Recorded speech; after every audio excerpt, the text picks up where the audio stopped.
All right, everyone, it's me, Quratulain, a clinical psychologist and interpersonal therapist. Currently, we have been studying actually on a particular course that was regarding the history taking and the clinical case writing. So, basically, whenever we are talking about case report writing, the first thing comes to in mind that is how to grab certain information from the client, right? How to actually make him produce a very you can say affirmative output, so you can actually understand what's going on. That is called the clinical entry, right? We have discussed as far as right now that what is clinical interview, how you should conduct the interview. Then we also covered what are the basic concepts you have to understand before continuing any kind of clinical interview. Then we also discussed some do's and don'ts for a therapist or a clinical psychologist while practicing in the clinical interview or any kind of psychotherapeutic environment, right? Then we discussed what are the basic skills, what are the basic tendencies of a therapist that actually impact the overall framework of a therapeutic intervention. So later on, then we discussed what is the ideal format of the history taking and how do we break resistance or the silence of the client during the session or during any kind of therapeutic process, right? Then we moved on you can say mental status examination or our verbal or the observational assessment of the client, right? We had discussed that whole concept in our previous class. No, uh, if you have any question, you can ask me regarding our previous lectures till now, or either I should start to the next one. Anybody have any kind of queries?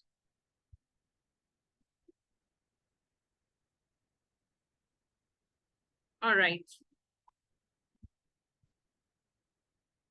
So let's just start for the day.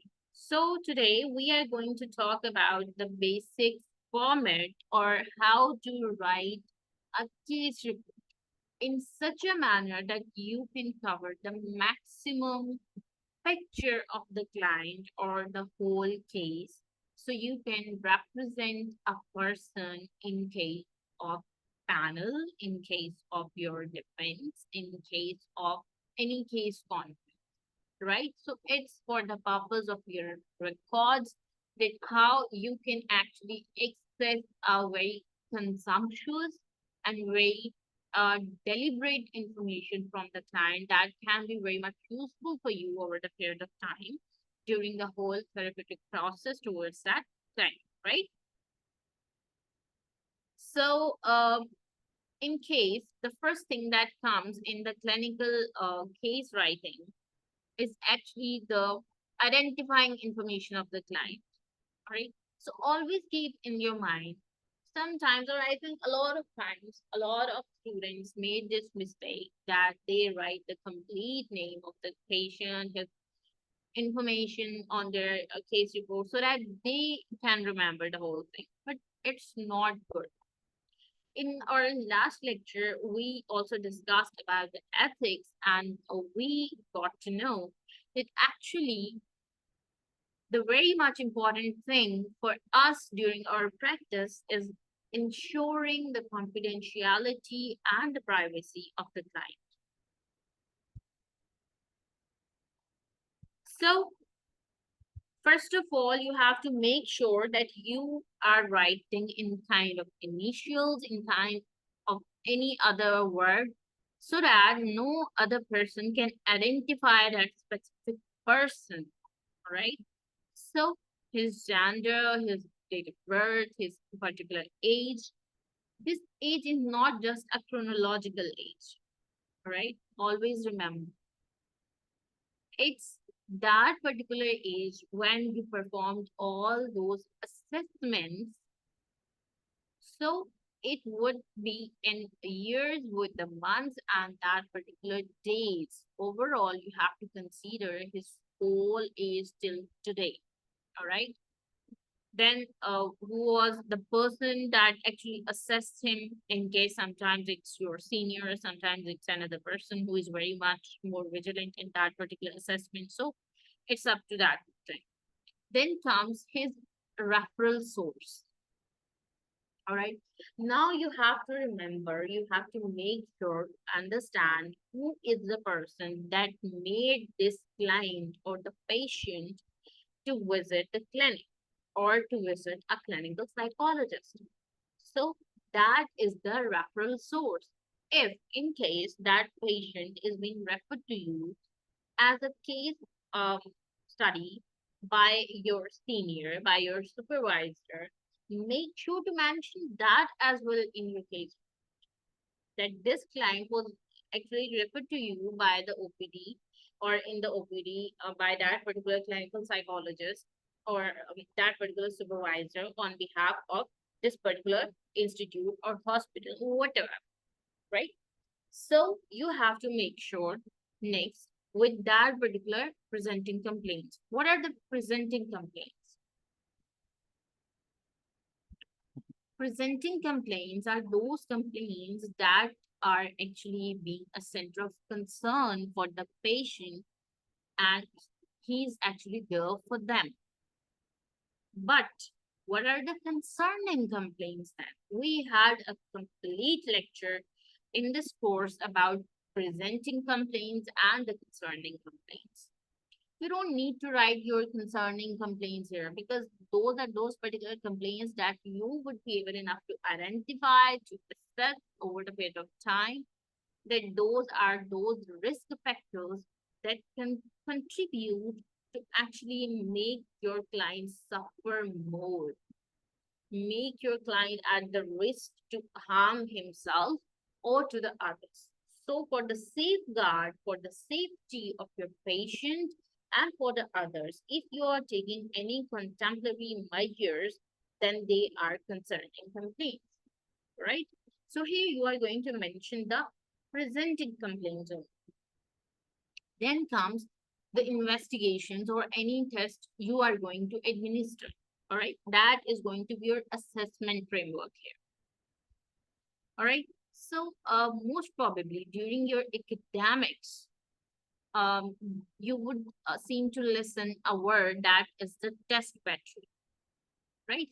So the test battery is actually, you can say, those particular standardized manner of assessment where the student have to make sure to go through a proper defined procedure to make an assessment. All right. So here comes first thing, that is the clinical interview. Then comes the neuropsychological screening test. Neuropsychological screening tests, including the DGT, that is the Mendel's Gestalt test, right? SVMPT, QNST, and SDCT. These are actually abbreviation of certain forms of neuropsychological screening tests, right? You can use as per the requirement, as per the availability. Most probably, the Mendel's Gestalt test is very much practiced in here in our country. So when comes the neuro screening test, what is the purpose of the neuro screening test? That is actually those particular tests or the assessment procedures that help you identify if there is anything wrong neurologically. All right. If there is some kind of organicity, so you can identify that and they would have proper factors for you to make sure that they are collaborating over the period of time in the patient and may have been contributing to cause these kind of symptoms in the individual. Right? Then comes another one, that is the intelligence test. Why intelligence tests are so important? Otherwise, we all know in the DSM-5 or even in the DSM-5 TR, it's been clearly mentioned in the diagnostic features of intellectual disability. If you people want to open that, I can open that for you. Let's just revise it here so you can learn that it's clearly in the DSM. All right. Okay. So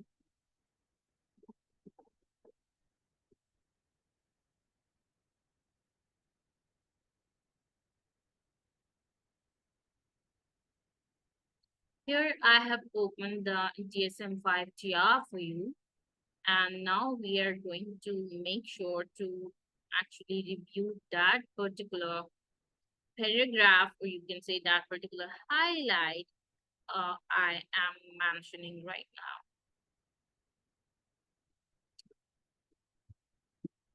So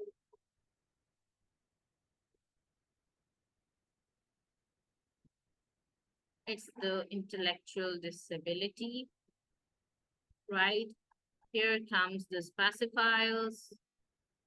Now here come the diagnostic features. All right.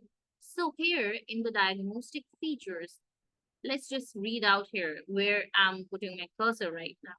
Intellectual functioning is typically measured with an individually administered and psychometrically valid, comprehensive, culturally appropriate test of intelligence. Not like you would just open science Febini test and you would like to administer that. No, if it's not culturally oriented, validated, then you don't need to administer those particular kind of tests. All right. Then individual with this intellectual developmental disorder have a score of appropriately like the two standard deviations or more below the population mean, including a margin. Right. So here is the proper cutoff score being mentioned here, right? So it's being clearly mentioned here.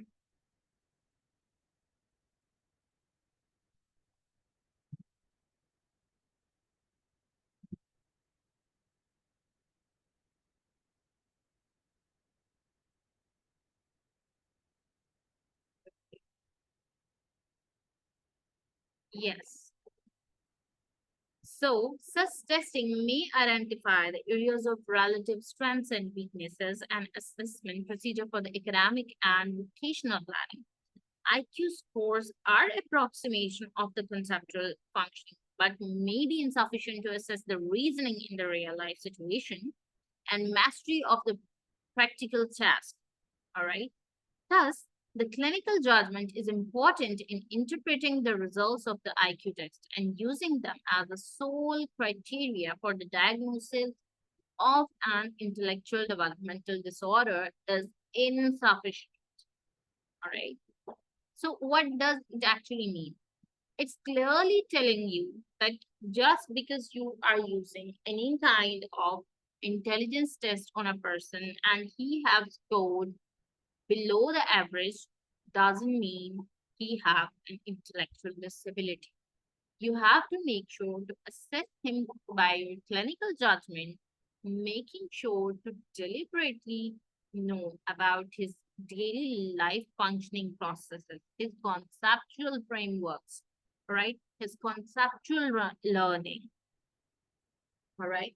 Then, according to your judgment, alongside that assessment, you would be able enough to differentiate either it's having some kind of intelligence malfunctioning or this deficiency or either it's something else. So here I have mentioned the completely advanced procedures of the intelligence test. All right, that includes the Wessler adult intelligence scale, then WEST that is for the children, then comes the Tony that is specifically test of non-verbal intelligence. All right, then the SIT. Sometimes more probably I've seen the students performing the SIT 2, but now we have the SIT 3. So preferably you guys also move forward to that. All right, then comes the adaptive test. What is adaptive test? What is it used for? Any one of you want to share your view about these tests? No? All right. So, whenever we are talking about the deficiency or the intellectual disability, we used to say that there are two kinds of functioning we used to assess. The first one is intellectual functioning that have been assessed particularly by the intelligence test. But what about the adaptive functioning? So these are those particular tests that would help you out to actually assess his adaptive or daily functioning skills, including his communication skills, his receptive communication, all right, his daily living task performing skills, his socialization, all right, all those particular basics. Then comes the achievement test. In case achievement tests are basically not so much necessary if the client is there for you for the clinical reasons, but if in case for the academic reasons, then you can obtain these kind of tests. So in case of test battery, these are those particular tests, right? Objective tests are basically those diagnostic interventions we have for almost most probably about all the DSM based disorders. All right. Then those are objective tests that are making sure for you that the client have this kind of diagnostic issue. Screening tests are those tests, those are used for particular disorders who do not have a validated construct for themselves, but they are there to make sure that the client have this kind of traits right now, right?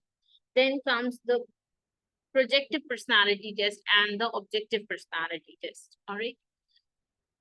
First of all, make sure try never to diagnose a person with a personality disorder.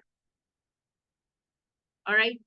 And second thing, always try to use projective tests for case of any assessment more frequently. All right. So what is the test battery here? Test battery would include the four domains of the test basically. The first one would be neuropsychological screening test. Second one would be your intelligence test, including your adaptive functioning test as well. Third one would be your objective test. And fourth one would be your projective test. All right. So these are the four tests overall that would cover your battery here. Right. Now comes the detail of the case report writing, right? So in case, first of all, you have to mention your complete clinical interview as per as the history here in a very vigilant and explanatory manner. Make sure to add each and every detail we have discussed in the case report or case history sheet specifically. You have to add that here, all right? Including his onset of the problem, his presenting illness, what are the basic factors that can be behind them, his family history, his family psychopathology, his past mental health issues. All right, you have to make sure to actually complete the whole case picture here in the clinical interview. All right, then you can actually summarize the precipitating, perpetuating, and protecting factors as well here in the clinical interview in the last paragraph. All right. Then comes the psychological evaluation. Now, I have clearly mentioned it in a very highlighting manner that you can mention your subjective ratings of the problem taken prior to the complete assessment. When the client came to you and he asked you and shared a lot of presenting complaints, alongside you have uh, identified the concerning complaints, make a chart for him. All right, make a check sheet for him. Right, and now ask him, these are those concerned problems. I think these are those problems you are facing currently, and I want you to rate each problem out of 10 so we can work on the most highest rating problem first. All right. Now, here you are actually helping the client to make a dimension to work first. All right. So it would be more helpful for you because sometimes client came to you in a clinical setting and he would be having a lot of problems. Like you would feel like either it's anxiety, either it's depression, either it's depression with psychosis. What actually is going on? All right. So it's very much important to you to make sure that you can take a subjective rating from your patient first, or even from the informant. If you think the patient is not on the rational grounds right now, you can ask the guardian or the attendant for your own sake. All right. Then comes the behavioral observation. Now, here in the psychological evaluation, you have to mention each and every record of your every assessment. Either it was, and for God's sake, use that particular sequence here. All right. As I mentioned, first of all, it would be your clinical interview, then comes to your neuropsychological screening test, then it would be your intelligence test and adaptive test, then comes to your subjective test, and then comes to your objective test or the diagnostic test. All right. So you have to mention each and every test here with their assessment records, with their, you can say, the quantitative scoring as well as with their qualitative scoring here. All right.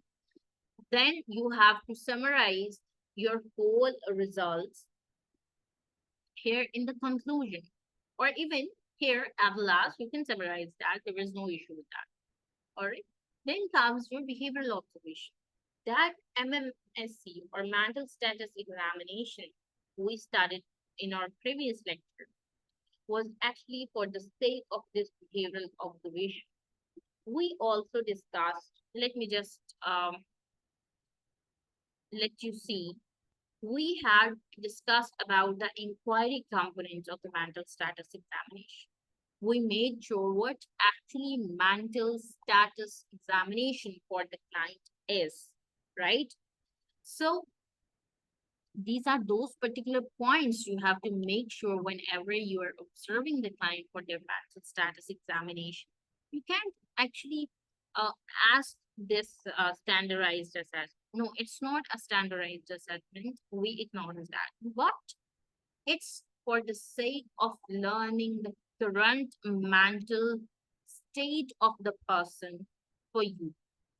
And you can actually assess that by observing him in a very keen manner, right? So these are those particular points, or you can say the components for you, you can use to observe the client.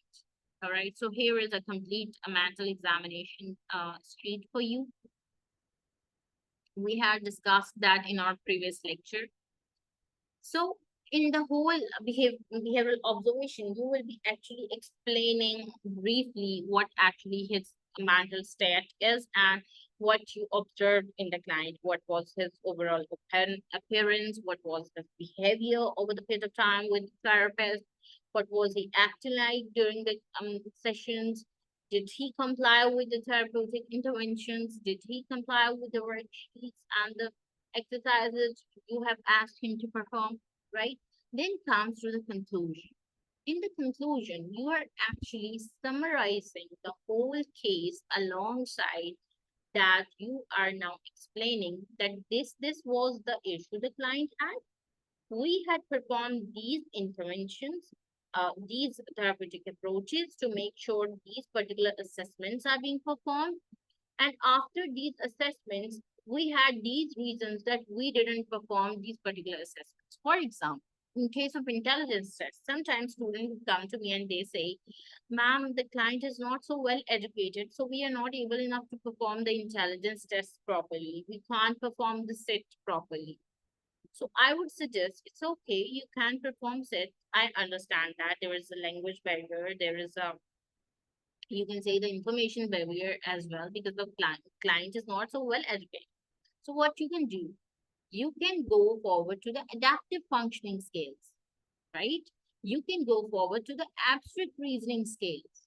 All right. So it would be explained here that these are the particular reasons we were not able enough to administer those particular category of the test. And we had administered these particular tests for this site. All right. And then you would say that according to the whole summary and according to the whole, you can say the output of our assessment, we have learned that the client have this particular kind of issue. And those are the particular interventions that are being planned to perform over the period of time, right? You can name the complete therapeutic program there. Like, for example, the cognitive behavioral therapy or dialectic behavior therapy, or you are going to perform a play therapy with the client, right? So you would be mentioning there in your conclusion. Then comes your tentative diagnosis. In our previous class, we also discussed prior to our mental status examination, we also discussed that what is the complete way to write the tentative diagnosis according to the DSM-5 TR. What is the way to write the V codes and Z codes alongside your diagnosis? Because those are actually the standardized factors being mentioned in the DSM-5 TR, and they are there to help you out to understand the factorization that are being involved in the case, right? So whenever there would be a diagnosis in front of you, you can just go through the diagnosis and you would be like, okay, so the client is also having this kind of history, right? So it would actually help you out to understand that, right? So I don't think I have to recall that whole procedure, that how do you write the tentative diagnosis. You can visit the previous lecture on our YouTube channel that is with the name of the Minds Clinic, and I hope you will be able enough to understand it. All right. Then comes the prognosis. In case if the students are not able enough to understand that, especially the students from the Pakistani um, grounds, just let me wind up this lecture. In the last of the lecture, you can ask me the question. And in case of the international students, you can just report me in the class group and we would discuss it later. All right. So we have actually summarized the whole case in our conclusion, right? We have write the complete tentative diagnosis. Now comes the prognosis. Prognosis is actually that particular ratio that will help out to identify how many chances are there for the client to survive or to become back to the life after this problem. So in the prognosis, you would be mentioning the protective factors and the prognostic factors. All right. Prognostic factors are those factors which actually deliberately involve in causing the problem, like his precipitating factors, like his perpetuating factors, right? So those would be those problems, and you have to mention them, and you have to, you can say, summarize the whole case. That these are the particular problems that are actually making the prognosis poor, and these are the particular factors that are contributing to actually make ahead for the client to recover soon. All right, like a family support, like his motivation, like his insight of the problem, right? So you have to mention that there. Now comes the recommendation for the client and for the caretakers as well. If you think there are certain kinds of recommendation that the client can follow for you, mention that there. All right. And in case if it's particularly for the caretakers, you can mention that there as well. All right. Then comes the case summary. The whole thing we discussed here. If I want you to explain your whole case in a paragraph, how would you explain that case? Now, the complete picture that is coming in your mind is your case summary. All right. How you can start? You can start with that the patient, for example, XYZ, age this, gender this, with the presenting complaint these, had visited the hospital or the clinic right? Then these are the particular assessments we use to diagnose the problem. And we had found that the client had this particular problem. And these are the particular therapeutic interventions or the approaches are being planned for the client over the period of time, right? So what did you do? You have summarized the whole case. Now, for the protocol reason, sometimes the client's case has been closed, right? Now, for your own record, sometimes seniors would ask the student that where is your case formulation, right? So, what is case formulation? A lot of times, students would ask me how to actually manage the case formulation and conceptualize. If I want you to stabilize your whole case in one page, that is your case formulation. Let me make it possible for you. Case formulation would have the four basics for you. Sometimes it's being said the five, but sometimes most probably it's four. First one is predisposing factors. All those factors, either it's genetic, either it's prenatal, either it's postnatal, either it's his childhood environmental factors or his childhood family factors. Those are all that actually made through his childhood would be his predisposing factors because they are already there prior to his presence, right? So it would be his predisposing factor. Then comes the precipitating factors. Precipitating factors are those factors that actually triggered the problem, that actually triggered those presenting complaints client are in front of you because of them. All right. So these are the precipitating factors. Then comes the third one, that is the perpetuating factors. What are the perpetuating factors? Perpetuating factors are those factors that are actually maintaining the whole problem over the period of time. They can be his ego defense mechanisms, they can be his family relationship, his interpersonal styles, they can be his, you know, his personality traits, they can be anything, his environmental factors, all right? So all those factors that are being involved in maintaining the problem in the patient or around himself is perpetuating factor, all right? Which actually the whole three factors are actually contributing to present these complaints right now in the patient. Now, what is the fifth P, right? The fifth P is the protecting factors. Those are those factors which are actually making the client to survive, to live till now for you. Those are those factors. Either it's his motivation, either it's his, the support by his family or his mother, either it's his involvement in some kind of refreshing programs. You have to make sure to identify them as well, right?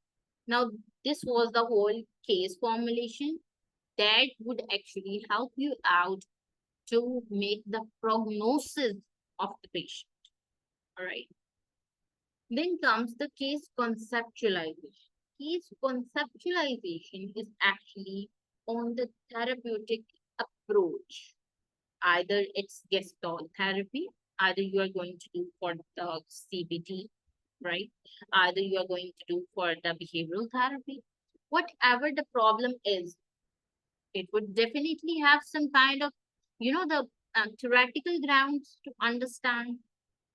If the client is there for you with some, the perceptual issues like hallucinations, having some kind of grandiose delusions, alongside with some behavioral issues like agitation and repetitive task behaviors, lack of sleep, having insomnia and repetitive talk, then what is it? Obviously, it's mania, right? So, what type of theory is there to explain these kind of problems for you? The first one came into your mind would be cognitive therapy, right? So, you can summarize your tool. case. You have his complete history. You have his complete case formulation factors. You have his complete information to make sure that what are those factors that are contributing to make the problem, right? So you can conceptualize the case, or you can actually project the case alongside a psychological theory, right? So that theory explaining your problem, projecting your problem would be case conceptualization. All right. So here is basically a template for you people to normally present your cases in symposium or in any other kind of scenarios. All right. Now the meeting time will be ended. We will rejoin our meeting in 10 minutes again. All right. So let's just take a break.